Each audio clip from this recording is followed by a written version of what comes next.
brother, dito pa rin tayo sa ospital. Nag-ikot-ikot tayo dito dahil ulitin ko sa inyo, maraming ang guards dito. Meron ako nakitang security officer. So, ang trabaho naman ng security officer is nagro-robing, nag-check sa mga tao niya. Siya ang tanungin natin mamaya at bibigyan natin ng shoes. Huh?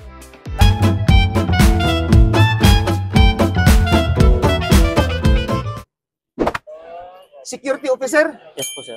Batang-batang security officer, ah. Wow. Ilang taon ka na as security officer? Wala pang taon, sir. 3 months pa lang po. 3 months pa lang? Opo.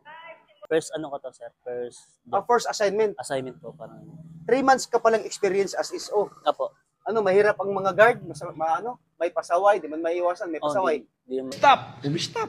Maiiwasan, sir. Di ba iwasan, may pasaway, no? Meron po. Anong ginagawa mo pag pasaway ang guard? Sabi ko na stop! Kasi kung di ko pinay-stop yun, marami kayong magigiba dyan, mga mamamatay kayo. Stop! Sabi ko na stop! Mas matigas yung ulo namin, sir. Mas matigas ulo, yun. Oo, tama yun. Hindi man pwedeng... Mas matigas sila. Mas matigas sila. Pag matigas ang ulo nila... Tuloy po ang kaso. Na may sinasabi namang pwedeng palambutin. Opo. Wala pong mababa. Diba? In a proper way, in a polite manner. Kausapin kung anong problema. Diba? Baka may problema lang din yan. May pinagdaanan ba? Siguro, sir. Paano masabi? Tinatanong ko nga, nagdodroga ka ba? Inaragtas nga ako para... Kausapin lang yan. Kailangan talaga yung leader, kailangan talaga ipairal mo na leader ka. Diba? Leaders to be lead. Leader is a good follower. Ganun tayo. Ako din naman, officer din ako sa PNP. So, hindi maiwasan. Meron din kaming mga taong kasaway. Kailangan talaga kausapin lang din sila kung anong problema. Ulit ko! Hindi ako pumunta rito para makapag-away. May mga... Bigyan kitang shoes. Anong size ng paa mo? Hindi ko, sir, size 8. Size Sige, 8 po bigyan ata, kita. sir. Okay. Nice! Kuya guard. Kay SO pala, hindi. O pala to.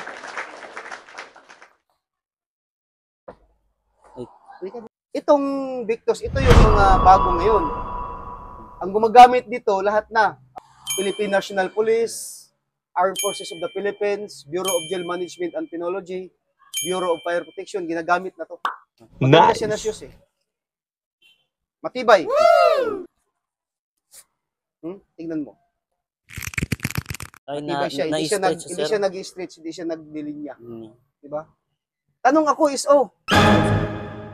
So, ISO ka, kailangan dapat memorize mo yung 11 year order, ha? Dapat di ako magkamali sa'yo. Sabihin mo lang, salamat, Shopee! Subukan sige natin, nga, number 1. Number 1, sir. Due number 1, to take charge of the post and all companies' properties in view, protect, preserve at the same utmost diligence. Yan ang ISO. Wow. Yan ang security officer. Kinabahan, hindi? Sakto, sir. Sakto. So weird. Sakto lang kinakabahan, sir. Kasi naano ko kayo dati sa may TikTok, Facebook, naka-follow pa ako sa iyo, sir. Nakita mo na ako. Omar po. Adji Omar. Kung ikaw, nunood, lala ko crush mo, dalawang mata, pero wala pagtingin sa'yo.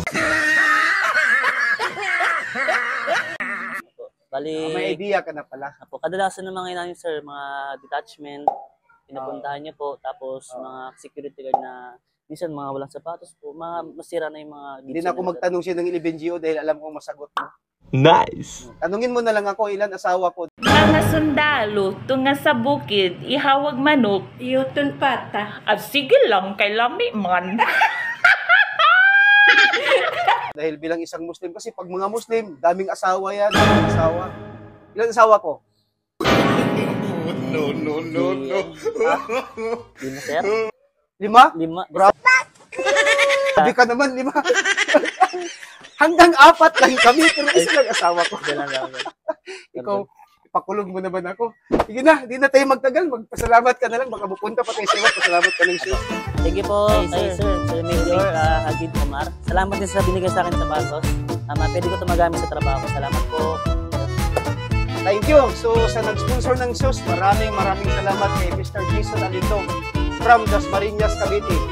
Sir, para sa bagong Pilipinas, mabuhay ka hanggat gusto mo. Life is beautiful. Thank you. Thank you po. Salamat po.